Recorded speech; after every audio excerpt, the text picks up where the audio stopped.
complicated than the other method, but similar steps at the beginning. I have used two methods and both worked. I have heard success stories for grains in the freezer for over a year. No milk powder involved. Wash the grains in both cases. Methods. Put in fresh milk, the same you used before to make the kefir, and then freeze in a plastic container or so. I used a plastic bag. Let the grains dry. Not just with kitchen tissue, but actually leave it dry for an hour or two. Finally put it into kitchen tissue and wrap that in a plastic bag or so for freezing. For thawing I left the grains in the fridge for half a day and then gave them directly into milk. I tested both methods, as stated. Both worked just fine. In my case the max time was more than 2 months. However, when reactivating the grains it took both some time and the results of the first 2 or 3 batches were not consumable.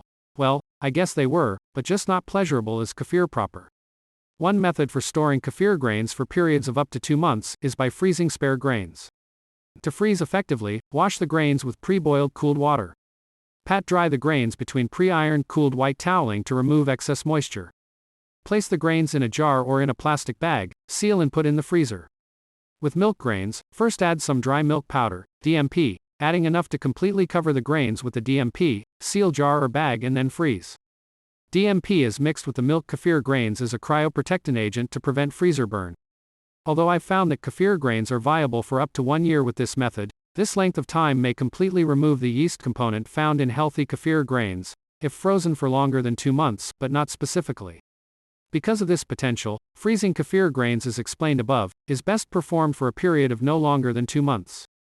If DMP is omitted for freezing milk kefir grains, then a period of no longer than 1 month is recommended. Otherwise the yeast component of kefir grains may become damaged, especially if continual partial thawing and freezing due to poor freezer mechanism is involved. To reactivate frozen kefir grains, thaw by placing the grains in a glass filled with cold water for a few minutes. Place the grains into a strainer and wash off any powdered milk that's adhered to the grains with cold water. http://users.sa.chariot.net.au/tilde-dna/mckefir.html #storing_kefir-grains, see link 1.